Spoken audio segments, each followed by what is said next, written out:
സാഗരമധ്യത്തിൽ പെട്ടു ഞാൻ ഉഴലുമ്പോൾ നൗകയുമായി നാഥ വന്നിടണേ, ഒരു കര നീ എത്തിച്ചിടണമേ യേശുവേ യേശുവേ. നിത്യസ്തുതിക്കേറ്റം യോഗ്യമായ പരിശുദ്ധ പരമ ദിവ്യകാരുണ്യത്തിന് എന്നേരവും ആരാധനയും സ്തുതിയും പുകഴ്ചയും ഉണ്ടായിരിക്കട്ടെ. നിത്യസ്തുതിക്കേറ്റം യോഗ്യമായ പരിശുദ്ധ പരമ ദിവ്യകാരുണ്യത്തിന് എന്നേരവും ആരാധനയും സ്തുതിയും പുകഴ്ചയും ഉണ്ടായിരിക്കട്ടെ. നിത്യസ്തുതിക്കേറ്റം യോഗ്യമായ പരിശുദ്ധ പരമ ദിവ്യകാരുണ്യത്തിന് എന്നേരവും ആരാധനയും സ്തുതിയും പുകഴ്ചയും ഉണ്ടായിരിക്കട്ടെ. സ്നേഹമുള്ളവരെ, നാം കൃപയുടെ സമയത്തിലേക്ക് പ്രവേശിക്കുകയാണ്. ദിവ്യകാരുണ്യമായി നമ്മുടെ മുന്നിലേക്ക് കടന്നു വന്നിരിക്കുന്ന ആ കരുണാമയനായ ദൈവത്തിൻ്റെ മുമ്പിൽ നമ്മളെ തന്നെ നമുക്ക് ഇറക്കി വയ്ക്കാം. നമ്മുടെ ഓരോരുത്തരെയും പ്രാർത്ഥനാ നിയോഗങ്ങളെ ഈ നിമിഷം കർത്താവിൻ്റെ കരുണയ്ക്കായിട്ട് നമുക്ക് സമർപ്പിക്കാം. നമ്മുടെ ജീവിതത്തിലെ എല്ലാ അസ്വസ്ഥതകളെയും പോരായ്മകളെയും കുറവുകളെയും എല്ലാം കർത്താവിൻ്റെ കരങ്ങളിലേക്ക് നമുക്ക് സമർപ്പിക്കാം. കരുണാമയനായ ദൈവം ഇന്ന് നമ്മളെ ഓരോരുത്തരെയും കാത്തു പരിപാലിക്കുന്നു, നമ്മളെ ഓരോരുത്തരെയും വഴി നടത്തുന്നു. നമുക്ക് ആവശ്യമായതെല്ലാം അവിടുന്ന് നമ്മെ നൽകി അനുഗ്രഹിക്കുന്നു. ആ നല്ലവനായ തമ്പുരാന് നമുക്ക് പ്രത്യേകം നന്ദി അർപ്പിക്കുകയും ചെയ്യാം. പ്രിയമുള്ളവരെ, ഇന്ന് ഈ കൃപയുടെ സമയത്തിൽ നാം ആയിരിക്കുമ്പോൾ ലൂക്കായുടെ സുവിശേഷം 18-ാം അധ്യായം 1 മുതൽ 8 വരെയുള്ള തിരുവചനങ്ങൾ വായിച്ച് നമുക്ക് ധ്യാനിക്കാം. ഭഗ്നാശരാകാതെ എപ്പോഴും പ്രാർത്ഥിക്കണം എന്ന് കാണിക്കാൻ യേശു അവരോട് ഒരു ഉപമ പറഞ്ഞു. ദൈവത്തെ ഭയപ്പെടുകയോ മനുഷ്യരെ മാനിക്കുകയോ ചെയ്യാത്ത ഒരു ന്യായാധിപൻ ഒരു പട്ടണത്തിൽ ഉണ്ടായിരുന്നു.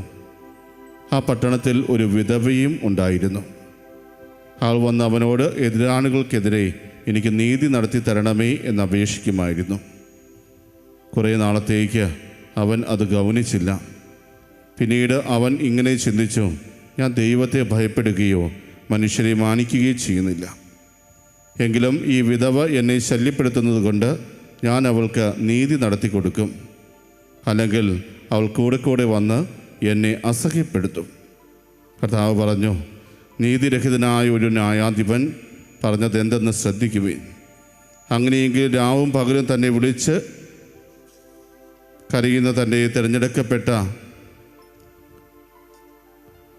തിരഞ്ഞെടുക്കപ്പെട്ടവർക്ക് ദൈവം നീതി നടത്തി കൊടുക്കുകയില്ലേ? അവിടുന്ന് അതിന് കാലവിളംബം വരുത്തുമോ? അവർക്ക് വേഗം നീതി നടത്തി കൊടുക്കും എന്ന് ഞാൻ നിങ്ങളോട് പറയുന്നു.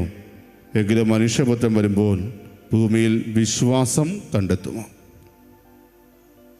സ്നേഹമുള്ളവരെ, ഈ തിരുവചന ഭാഗത്തിലൂടെ കർത്താവ് നമ്മോട് ആവശ്യപ്പെടുക, ഭഗ്നാശരാകാതെ എപ്പോഴും പ്രാർത്ഥിക്കണമോ. അതുകൊണ്ട് തന്നെയാണ് ഈ ഒരു ഉപമയുടെ മുമ്പിൽ തന്നെ കർത്താവ് അത് വളരെ വ്യക്തമായി പറയുന്നത്. എന്തിനു വേണ്ടിയാണ് ഈ ഉപമ പറയുവാൻ ആഗ്രഹിക്കുന്നത്? സാധാരണ ഒരു ഉപമ പറഞ്ഞതിന് ശേഷമാണ് അതിൽ നിന്നും എന്താണ് കർത്താവ് ഉദ്ദേശിച്ചതെന്ന് വ്യാഖ്യാനിച്ചു കൊടുക്കുക. പക്ഷേ ഇതിൻ്റെ ആരംഭത്തിൽ തന്നെ ഞാൻ ഈ ഉപമ പറയാൻ പോകുന്നത് എന്തിനു വേണ്ടിയാണ് എന്ന് വളരെ വ്യക്തമായിട്ട് കർത്താവ് പറയുന്നുണ്ട്. ഭഗ്നാശരാകാതെ എപ്പോഴും പ്രാർത്ഥിക്കണം എന്ന് കാണിക്കുവാൻ വേണ്ടിയാണ് ഈ ഉപമ പറഞ്ഞിരിക്കുന്നത്. അതും ആ ന്യായാധിപൻ്റെ പ്രത്യേകത എന്താണെന്ന് വളരെ വ്യക്തമായിട്ട് ഇന്നത്തെ ഈ ഉപമയിൽ നമുക്ക് കാണുവാൻ സാധിക്കും. ദൈവത്തെ ഭയപ്പെടാത്ത ഒരു വ്യക്തിയാണ്. അതുപോലെ തന്നെ മനുഷ്യരെ ഒട്ടും മാനിക്കാത്ത ഒരു വ്യക്തി, ഒരു ഹൃദയമില്ലാത്ത വ്യക്തി എന്ന് വേണമെങ്കിൽ നമുക്ക് പറയാം. കാരണം ആരോടും ഒരു തരത്തിലും ഒരു ഫീലിംഗും കാണിക്കാത്ത ഒരു വ്യക്തിയാണ് ഈ ഉപമയിലെ ന്യായാധിപൻ. അങ്ങനെയുള്ള ഒരു ന്യായാധിപനെ പോലും മാറ്റിമറിക്കുവാൻ ആ വിധവയ്ക്ക് സാധിച്ചത് എന്തുകൊണ്ടാണ് എന്ന് ചോദിക്കുകയാണെങ്കിൽ അവൾ നിരന്തരം അവനെ സമീപിച്ചു എന്നുള്ളതാണ്. തനിക്ക് നീതി നടത്തി കിട്ടണം എന്ന് പറഞ്ഞുകൊണ്ട് നിരന്തരം ആ ന്യായാധിപനെ അവൾ ശല്യപ്പെടുത്തുവാൻ തുടങ്ങി. അവൾക്ക് എന്ത് നീതിയാണ് കൊടുക്കേണ്ടത് എന്ന് വചനം സൂചിപ്പിക്കുന്നില്ല. പക്ഷേ തനിക്ക് നീതി നടത്തി കിട്ടണം, അത് അവളുടെ ആവശ്യമായിരുന്നു.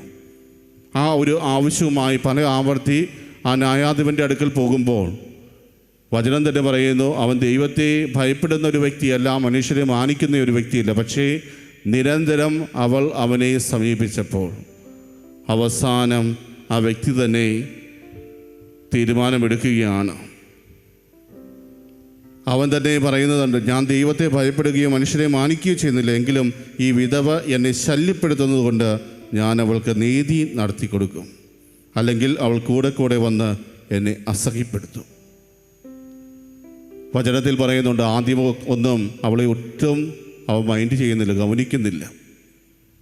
അവളുടെ ആവശ്യങ്ങൾ എന്താണെന്ന് കേൾക്കാൻ പോലും മനസ്സ് കാണിക്കാതെ നിരന്തരം ആട്ടിപ്പായിക്കുമായിരുന്നു. പക്ഷേ അവൾ കൂടെ കൂടെ ഇതുപോലെ വന്നപ്പോൾ അവൻ തന്നെയോട് തന്നെ പറയുകയാണ്, ഞാൻ ദൈവത്തെ ഭയപ്പെടുന്ന ഒരു വ്യക്തിയല്ല, എന്തോ വലിയ കാര്യം ചെയ്തതുപോലെയാണ് ആ ന്യായാധിപൻ പറയുക. അതുപോലെ തന്നെ മനുഷ്യരെ ഒട്ടും മാനിക്കുന്ന ഒരു വ്യക്തിയല്ല, ഞാൻ എൻ്റേതായ ഒരു രീതിയിൽ മുന്നോട്ട് പോകുന്ന വ്യക്തിയാണ്. എങ്കിലും ഈ വിധവ നിരന്തരം എൻ്റെ അടുക്കൽ വരുന്നത് കൊണ്ട് ഇത് എനിക്കൊരു ശല്യമായി തീർന്നിരിക്കുന്നു. ഇനിയും ഞാൻ അവളെ കേട്ടില്ലെങ്കിൽ എനിക്ക് സ്വസ്ഥമായിട്ടിരിക്കുവാൻ പോലും സാധിക്കില്ല, കാരണം അവൾ നിരന്തരം എന്നെ ഇതുപോലെ ശല്യപ്പെടുത്തും എന്ന് തിരിച്ചറിഞ്ഞപ്പോഴാണ് അവൻ അവൾക്ക് നീതി നടത്തി കൊടുക്കുവാൻ തയ്യാറാകുന്നത്. പ്രിയമുള്ളവരെ, അവൾക്ക് നീതി നടത്തി കൊടുക്കണം എന്ന് ആഗ്രഹിച്ച് അവൻ പ്രവർത്തിക്കുമ്പോൾ നമ്മൾ മനസ്സിലാക്കുക, ആ വിധവ അതിന് അർഹതപ്പെട്ട ഒരാളായിരുന്നു. അർഹതപ്പെട്ട ഒരു നീതിക്ക് വേണ്ടിയാണ് അവൾ നിരന്തരം ഈ ന്യായാധിപൻ്റെ അടുക്കലേക്ക് കടന്നു വന്നിരുന്നത്. പക്ഷേ തൻ്റെ അഹങ്കാരത്തിൽ ജീവിച്ചിരുന്ന ആ വ്യക്തിക്ക് അവളെ ഒരിക്കലും അംഗീകരിക്കുവാൻ സാധിച്ചില്ല. അവളുടെ ന്യായങ്ങൾ എന്താണെന്ന് കേൾക്കുവാൻ പോലും മനസ്സുണ്ടായിരുന്നില്ല. പക്ഷേ പിന്നീട് അവൾ വലിയൊരു ശല്യമായി തീരുമല്ലോ എന്ന് ചിന്തിക്കുമ്പോഴാണ് അവൾക്ക് നീതി നടത്തി കൊടുക്കുവാൻ ഈ ന്യായാധിപൻ തയ്യാറാകുന്നത്. അവിടെയാണ് കർത്താവ് പറയുന്നത്, ഒരു അഹങ്കാരിയായ, ദൈവത്തെ ഭയപ്പെടാത്ത, മനുഷ്യരെ മാനിക്കാത്ത ഒരു വ്യക്തിക്ക്, ഇതുപോലെ ഒരു വ്യക്തിക്ക്, ആ വിധവയ്ക്ക് നീതി നടത്തി കൊടുക്കാൻ മനസ്സുണ്ടായിട്ടുണ്ടെങ്കിൽ നിരന്തരം കർത്താവിൻ്റെ സന്നിധിയിൽ ഓരോ നിയോഗങ്ങളും സമർപ്പിച്ച് പ്രാർത്ഥിക്കുന്ന നമ്മളെ ഓരോരുത്തരെയും കർത്താവ് കേൾക്കില്ലേ? നമ്മുടെ ഓരോരുത്തരെയും ജീവിതത്തിൽ കർത്താവ് നീതി നടത്തി തരില്ലേ എന്ന ഒരു ചോദ്യം കൂടി ഈ വചനഭാഗം നമ്മുടെ മുമ്പിൽ ഉയർത്തുന്നുണ്ട്. തീർച്ചയായും സഹോദരങ്ങളെ, ദൈവം നമ്മുടെ നിലവിളി കേൾക്കുന്നവനാണ്. നമ്മുടെ നിയോഗങ്ങൾ ഏറ്റെടുക്കുവാൻ തയ്യാറായി നിൽക്കുന്നവനാണ്. അവൻ തീർച്ചയായും നമ്മുടെ ജീവിതത്തിൽ നീതി നടത്തിത്തരും. ആ ഒരു വിശ്വാസത്തോടു കൂടെയായിരിക്കണം നമ്മൾ കർത്താവിൻ്റെ സന്നിധിയിൽ പ്രാർത്ഥിക്കേണ്ടത്. ഞാൻ ചോദിച്ച ഉടനെ തന്നെ എനിക്ക് ലഭിച്ചില്ല എന്ന് പറഞ്ഞുകൊണ്ട് എൻ്റെ പ്രാർത്ഥന അവസാനിപ്പിക്കുവാനല്ല, മറിച്ച് നീ നിരന്തരം കർത്താവിൻ്റെ സന്നിധിയിൽ പ്രാർത്ഥിക്കുക. മടുപ്പ് കൂടാതെ പ്രാർത്ഥിക്കുക. ഭഗ്നാശരാകാതെ നിങ്ങൾ പ്രാർത്ഥിക്കണം. നിൻ്റെ ജീവിതത്തിൽ നീ ആഗ്രഹിക്കുന്ന അതേ നിമിഷങ്ങളിൽ തന്നെ കർത്താവ് പ്രവർത്തിച്ചെന്ന് വരില്ല. പക്ഷേ തീർച്ചയായും കർത്താവ് പ്രവർത്തിക്കുന്ന ഒരു ദിവസം നിൻ്റെ മുമ്പിലുണ്ട്. കർത്താവ് നിൻ്റെ മുമ്പിലേക്ക് കടന്നു വരുന്ന ഒരു നിമിഷം നിൻ്റെ ജീവിതത്തിലുണ്ട്. ആ നിമിഷത്തിന് വേണ്ടി വിശ്വാസത്തോടെ, പ്രത്യാശയോടെ നീ കാത്തിരിക്കണം. അവിടെയാണ് പ്രിയമുള്ളവരെ നമ്മുടെ വിശ്വാസത്തെ കർത്താവ് പരീക്ഷിച്ച് നോക്കുക. നമ്മുടെ ഓരോരുത്തരും ജീവിതത്തിൽ വലിയ പരീക്ഷണങ്ങൾ കർത്താവ് നൽകുന്നുണ്ട്. എന്തിനു വേണ്ടിയാണ്? നമ്മുടെ ഈ വിശ്വാസം എത്രമാത്രം വലുതാണ് എന്ന് തിരിച്ചറിയുവാൻ വേണ്ടിയാണ്. ജീവിതത്തിൽ എന്തെങ്കിലും കോട്ടങ്ങൾ സംഭവിക്കുമ്പോൾ ആ നിമിഷം തകർന്നു പോകുന്ന ഒന്നാണോ എൻ്റെ വിശ്വാസം? നമ്മൾ കർത്താവിൻ്റെ സന്നിധിയിലായിരിക്കുമ്പോൾ നിരന്തരം നമ്മോട് തന്നെ ചോദിക്കേണ്ട ഒരു ചോദ്യമാണ്. എൻ്റെ ജീവിതത്തിൽ ഞാൻ ആഗ്രഹിക്കുന്ന കാര്യങ്ങൾ ആ നിമിഷം നടന്നില്ലെങ്കിൽ ഇല്ലാതായി പോകുന്നതാണോ എൻ്റെ വിശ്വാസം? എൻ്റെ ജീവിതത്തിൽ ഞാൻ സ്നേഹിക്കുന്ന വ്യക്തികൾക്ക് എന്തെങ്കിലും സംഭവിക്കുമ്പോൾ ഇല്ലാതാകുന്നതാണോ എൻ്റെ വിശ്വാസം? ഒത്തിരിയേറെ പ്രതീക്ഷയോടെ കർത്താവിൻ്റെ സന്നിധിയിലേക്ക് കടന്നു വന്നിട്ടും ഞാൻ ആഗ്രഹിക്കുന്ന പോലെ എൻ്റെ ജീവിതത്തിൽ സംഭവിക്കുന്നില്ലല്ലോ, ഞാൻ ആഗ്രഹിക്കുന്ന പോലെയുള്ള ഒരു ജോലി എനിക്ക് ലഭിക്കുന്നില്ലല്ലോ എന്ന് തിരിച്ചറിയുമ്പോൾ നഷ്ടപ്പെട്ടു പോകുന്നതാണോ എൻ്റെ വിശ്വാസം? പ്രിയമുള്ളവരെ, നമ്മുടെ ജീവിതത്തിൽ നമ്മളെപ്പോഴും കാത്തു സൂക്ഷിക്കേണ്ടത് യേശുവിലുള്ള വിശ്വാസമാണ്. യേശു ഈ ലോകത്തിലേക്ക് വന്നത് എനിക്കും നിനക്കും വേണ്ടിയാണ് എന്ന ബോധ്യവും വിശ്വാസവും നമുക്കുണ്ടായിരിക്കണം. പ്രിയമുള്ളവരെ, അവിടെയാണ് നമ്മുടെ വിശ്വാസത്തിൻ്റെ ആഴം കൃത്യമായി കർത്താവ് വിലയിരുത്തുക. ഇവിടെ ഇന്നത്തെ സുവിശേഷം വായിച്ചു കേട്ട സുവിശേഷത്തിൻ്റെ അവസാന ഭാഗം, എങ്കിലും മനുഷ്യപുത്രൻ വരുമ്പോൾ ഭൂമിയിൽ വിശ്വാസം കണ്ടെത്തുമോ? ഒരു ചോദ്യചിഹ്നമാണ്. കർത്താവിൻ്റെ രണ്ടാമത്തെ ആഗമനത്തിൽ നമ്മുടെ ഓരോരുത്തരുടെയും ജീവിതത്തിൽ ഈ ഒരു വിശ്വാസം ഉണ്ടായിരിക്കുമോ? അതോ ഇന്നത്തെ ഈ കാലത്തിൻ്റെ ആ ഒരു ഒഴുക്കിൽ മുന്നോട്ട് പോകുവാനാണോ നാം ഓരോരുത്തരും ആഗ്രഹിക്കുക? എല്ലാം വളരെ സുഗമമായി നമ്മുടെ ജീവിതത്തിൽ നടന്നാൽ നമുക്ക് വിശ്വാസമുണ്ട്. എന്നാൽ നമ്മുടെ വിശ്വാസങ്ങൾക്ക് എതിരായി എന്തെങ്കിലും സംഭവിച്ചാൽ ആ നിമിഷം ഞാൻ ഇല്ലാതായി മാറുന്നുണ്ടോ? പ്രിയമുള്ളവരെ, ദിവ്യകാരുണ്യനാഥൻ്റെ സന്നിധിയിൽ ആയിരിക്കുമ്പോൾ നാം ഓരോരുത്തരും നിരന്തരം ചോദിക്കേണ്ട ഒരു ചോദ്യമാണ്: എൻ്റെ വിശ്വാസം എന്തിനെ കേന്ദ്രീകരിച്ചുള്ളതാണ്? എൻ്റെ നേട്ടങ്ങളെ കേന്ദ്രീകരിച്ചുള്ളതാണോ? എൻ്റെ സുഹൃത്തുക്കളെ കേന്ദ്രീകരിച്ചുള്ളതാണോ? എൻ്റെ കുടുംബത്തെ കേന്ദ്രീകരിച്ചുള്ളതാണോ? ഞാൻ വർക്ക് ചെയ്യുന്ന സ്ഥലത്തെ കേന്ദ്രീകരിച്ചുള്ളതാണോ? അതോ ഞാൻ ദൈവത്തിൽ ആശ്രയം വെച്ചിട്ടുള്ളതാണോ? പ്രിയമുള്ളവരെ, ദൈവത്തിൽ അർപ്പിതമായിരിക്കുന്ന വിശ്വാസം, അതാണ് നമ്മളെ ഓരോരുത്തരെയും ദൈവത്തിലേക്ക് അടുപ്പിക്കുന്നത്. എൻ്റെ ജീവിതത്തിൽ എന്തെല്ലാം പ്രശ്നങ്ങൾ കടന്നു വന്നാലും ഞാൻ എപ്പോഴും കർത്താവിന് വേണ്ടി നിലകൊള്ളും. കർത്താവിന് വേണ്ടി ഹൃദയം തുറക്കുന്ന ഒരു വ്യക്തിയായിട്ട് ഞാൻ മാറും. എൻ്റെ വേദനകളിലും പ്രശ്നങ്ങളിലും പ്രയാസങ്ങളിലും മാറ്റിവെക്കാനുള്ളതല്ല എൻ്റെ വിശ്വാസം. മറിച്ച് ആ ഒരു വിശ്വാസം കർത്താവ് കാൽവരി മലയിൽ എനിക്ക് വേണ്ടി നേടിയെടുത്ത് തന്നതാണ്. ആ ഒരു വിശ്വാസം നമ്മുടെ ഓരോരുത്തരുടെയും ഹൃദയങ്ങളിൽ പതിപ്പിക്കുവാൻ വേണ്ടി ഉദ്ധിതനായ ക്രിസ്തു എൻ്റെയും നിങ്ങളുടെയും ജീവിതത്തിൽ നിരന്തരം കടന്നു വരുന്നുണ്ട്. തൻ്റെ പ്രിയ ശിഷ്യന്മാർക്ക് പോലും ധൈര്യം പകർന്നുകൊണ്ട് ഉദ്ധിതനായ ക്രിസ്തു പല ആവർത്തി അവരുടെ ജീവിതത്തിൽ പ്രത്യക്ഷപ്പെടുന്നുണ്ട്. അവരോട് ഒപ്പം ചരിക്കുന്ന, അവരോടൊപ്പം ഭക്ഷണത്തിലിരിക്കുന്ന ഉദ്ധിതനായ ക്രിസ്തുവിനെ നമുക്ക് സുവിശേഷങ്ങളിൽ കാണുവാൻ സാധിക്കും. പ്രിയമുള്ളവരെ, നമ്മുടെ ജീവിതത്തിലും വിശ്വാസത്തിൽ നിന്ന് നാം വ്യതിചലിക്കുമ്പോൾ കർത്താവ് നമ്മുടെ കൂടെ നടക്കുന്നുണ്ട്. നമ്മുടെ കൂടെ നടന്നുകൊണ്ട് നമ്മുടെ മുമ്പിൽ നമുക്ക് നഷ്ടപ്പെട്ടു പോയ വിശ്വാസം അവൻ വീണ്ടും തുറന്നു കാണിക്കുന്നുണ്ട്. അത് സ്വീകരിക്കുവാൻ നമുക്ക് സാധിക്കുമോ?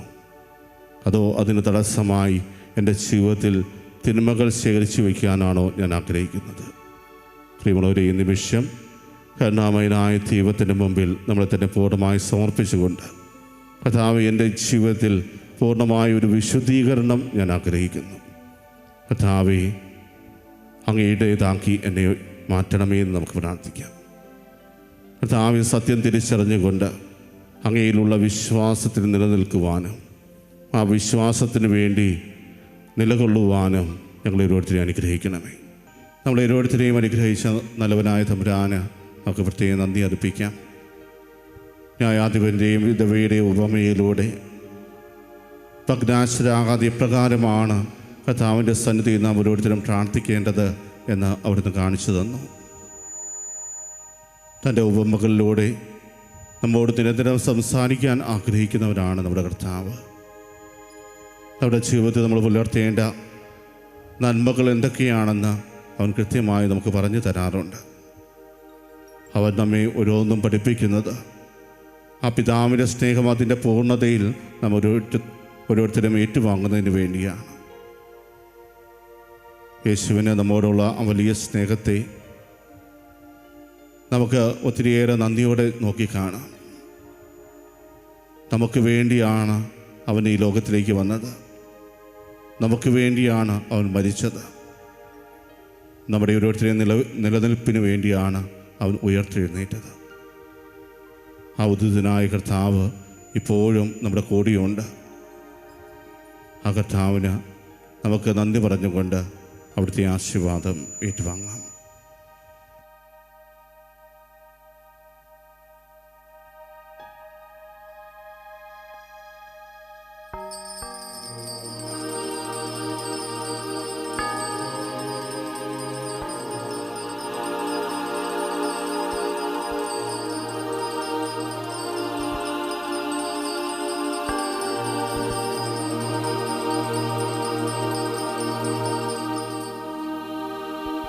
പരിശുദ്ധ പരമമാ ദിവ്യകാരുണ്യമേ, എന്നുമെന്നും അങ്ങേയ്ക്കാരാധന. പരിശുദ്ധ പരമമാ ദിവ്യകാരുണ്യമേ